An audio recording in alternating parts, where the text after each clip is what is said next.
Baik, selamat pagi untuk kelas 12 IPA. Hari ini kita kembali lagi bertemu di materi kita, yaitu mengenai induksi elektromagnetik.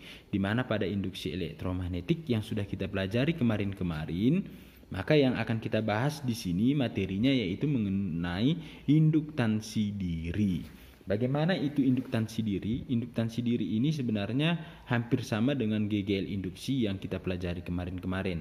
Tetapi di sini dia memiliki laju perubahan arus. Karena terjadi perubahan arus maka dia memiliki induktansi diri. Oke, adapun tujuan pembelajaran kita pada hari ini yaitu agar kamu mengetahui bagaimana perbedaan antara GGL dan induktansi diri. Oke, perbedaannya itu bagaimana? Bagaimana itu penerapannya di dalam kehidupan sehari-hari? Contohnya itu ketika terjadi perubahan arus, maka bagaimana cahaya lampu yang terjadi. Itulah dia sebagai contohnya. Maka itu tadi dia tujuan pembelajaran kita hari ini. Yang pertama agar kamu mengetahui apa itu perbedaannya antara GGL dan induktansi diri dan bagaimana itu penerapannya di dalam kehidupan sehari-hari. Maka bagaimana penjelasan mengenai induktansi diri ini? Oke, penjelasannya itu akan saya jelaskan berikut ini. Oke, bagaimana dia dengan induktansi diri? Induktansi diri itu bisa dikatakan bahwa besarnya GGL induksi yang berbanding lurus dengan laju perubahan kuat arus pada kumparan. Maka itulah yang dikatakan dia dengan GGL induksi diri. GGL induksi diri ini sama sebenarnya dia dengan ini, GGL induksi. Oke, GGL induksi itu adalah gaya gerak listrik. Di mana pada persamaannya kalau tadi dia untuk GGL itu dia dibuat seperti ini, gaya gerak listrik, maka persamaannya itu adalah minus L itu adalah induktansi diri, dikali dengan perubahan arus dibagi dengan waktunya. Itulah dia yang dikatakan dengan GGL. Oke, di buku kamu juga sudah ada itu dituliskan bagaimana dia persamaannya. Tanda minus ini dia sebagai apa? Oke, tanda minus ini merupakan penyesuaian daripada hukum Lenz. Oke, itu boleh kamu ulang lagi video saya sebelumnya bagaimana itu dengan hukum daripada si Lenz. Oke, berdasarkan daripada konsepnya, maka induktansi dari kumparan, kalau dia kumparan, maka persamaannya itu dia menjadi seperti ini. Kalau dia sudah menjadi kumparan, maka pada kumparan itu contohnya itu seperti apa? Contohnya itu adalah seperti solenoid atau solenoida, di mana pada solenoida di sana dia memiliki induksi magnetik. Apa persamaan induksi magnetik pada solenoida? Ini dia persamaannya. Ini sudah kita pelajari di minggu kemarin. Maka selanjutnya persamaannya ini pada solenoid, kalau kita kembalikan lagi dia di sini ada dia ininya, ada dia menyatakan flux magnetik. Maka bagaimana dengan flux magnetik? Maka untuk flux magnetik kemarin apa persamaannya? Untuk flux magnetik itu persamaannya, flux magnetik nilainya ini adalah B, ya. Nilainya ini adalah B, di mana B ini adalah induksi magnetik dikali dengan A. A itu apa? A itu dia adalah luasnya. Kalau kamu ingat itu dia harus dikali dengan kosinus theta, iya kan? Itulah dia kalau untuk ini, untuk nilai daripada flux. Sekarang karena di sini ada flux, maka kita cari dulu flux pada solenoid. Maka persamaannya bagaimana? Maka untuk flux pada solenoid, B itu apa rumusnya pada solenoid? Yaitu mu0 dikali dengan arusnya dikali dengan jumlah lilitannya dibagi dengan L. Oke, dia dibagi dengan L. Selanjutnya dia dikali dengan A. Maka dia harus kita kali dengan A. Oke, saya ulangi.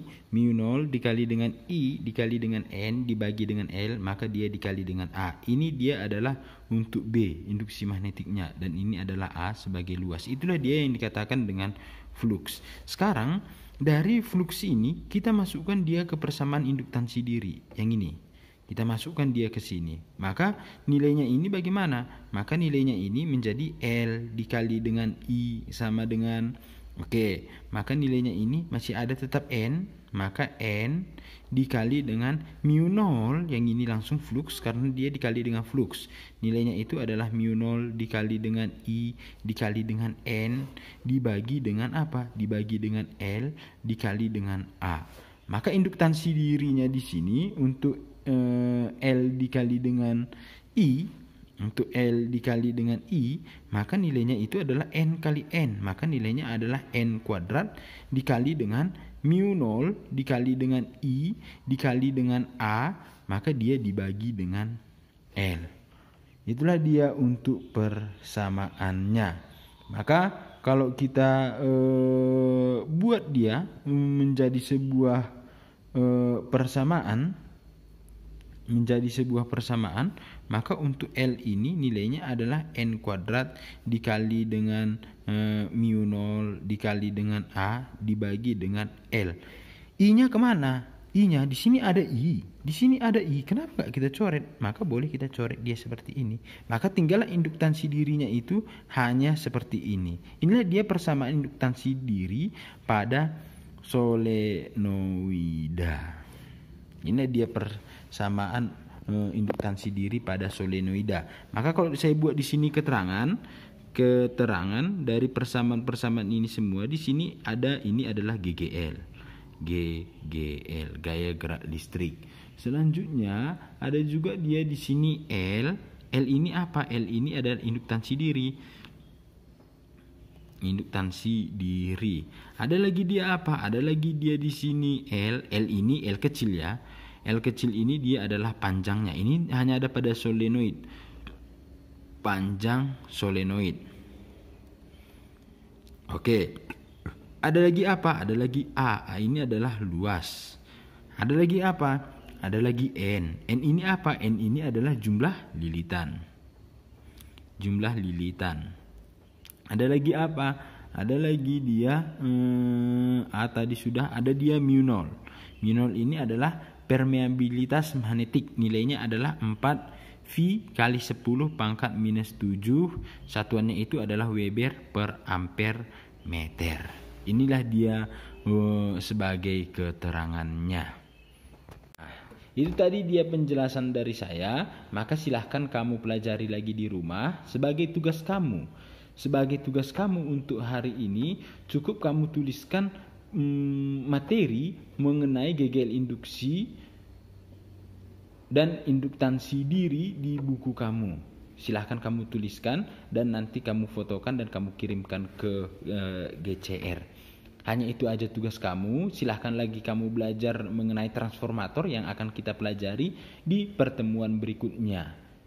Maka nanti ketika kamu menuliskannya, kalau ada yang tidak mengerti mengenai induktansi diri ini, boleh kamu tanyakan kepada saya, boleh melalui GCR di komentarnya, dan boleh melalui WA.